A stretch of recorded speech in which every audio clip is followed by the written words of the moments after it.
Bana bora nimekuona ndugu yangu. Yaani nimekutafuta huko kote rafiki yangu. Afu mtanyeli ulipotea yani. Naangalia huko kote huko uko huko. Sharibu leo tuna brother.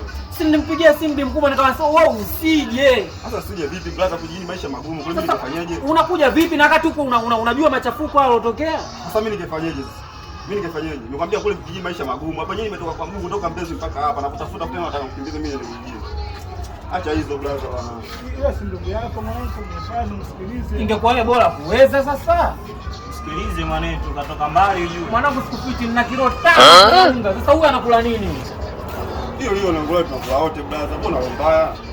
Sasa mimi ningefanyaje sasa?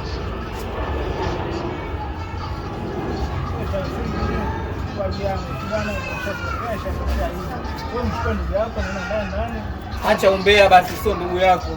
Umbea tu. Aha. Si ndugu yake kabisa.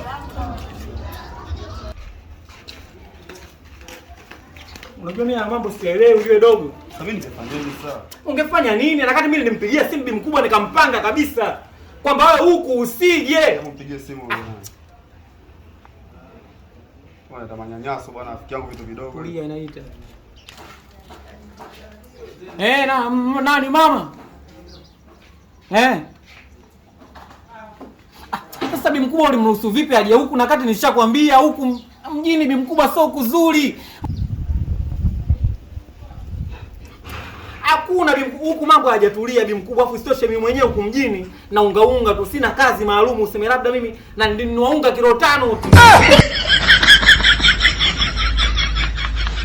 Bi mkubwa wewe unataka kunipalazi mimi bure kabisa mimi bi mkubwa. Mbona itakuwa? Romba itaniua. Bi mkubwa. Twende bwana mimi nataka nikapumzike bwana.